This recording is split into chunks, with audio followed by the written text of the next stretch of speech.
First of all, maganda yung pinapakita mo ngayon sa NLEX eh. So, ano bang dahilan kaya? Yun nga, siguro kung ano lang din nagtutulong ko sa team, yun lang din yung gagawin ko. Bigay sa akin yung depensa at depensa lang din ako. Offensive rebound, yun lang din gagawin ko. Sisipagan ko pa rin, sisipagan ko lang din yung binibigay na chance ni coach sa akin. Eh yung sa MPBL mo, galing ka dun, di ba? So, gaano kalaking tulong yung pagpunta mo rito? Malaking tulong sa akin yung MPBL dahil yung advance ako, nakuha ko din ko. Kung ano mang natutunan ko sa MPBL, dadalhin ko sa dito sa CBL. Marami akong natutunan, kaya dinala ko dito. Kasi medyo late ka dumating kasi tinapos mo muna yung Socorro eh. So, isa naman yung adjustment mo. Kasi, lalo na, diba, galing kang finals, biglang laro ka kaagad dito.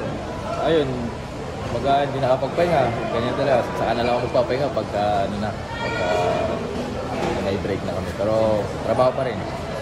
Malaki yung adjustment ko kasi NBA player sa PBA iba na itong pro na talaga ito na mataas na level sa Pilipinas na liga. So, malaki yung adjustment ko. Malaking tulong sa akin, ni coach, mga teammates ko. Gusto naman nasa PBA ka na kasi maganda yung istorya mo eh, di ba? Galing sa probinsya, sa PBA ka na. So, anong masasabi mo sa naging journey mo?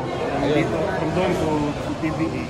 Siguro win na din ni Lord na napunta ako dito kahit ako hindi ako nakapaniwala na napunta ako sa PBA. Siguro yun, si Lord na din plano ni Lord. Galing ako sa wala, napunta ako dito. So, sobrang thankful po na nandito na ako ngayon. Ano bang tingin mong kailangan mo improve? Kasi syempre sa PBA ka na, ano yung mga work on mo na aspeto sa laro mo na pinaglalaanan mo ng oras? Yun, yung depensa, saka yung hustle ko. Yung shooting siguro, dagdagan ko pa. So, medyo napatalaga ko. Lalo na sa depensa din. Kasi inuwin naman coach Frankie, gusto niya yung depensa talaga. Yun yung gagawin ko. Okay.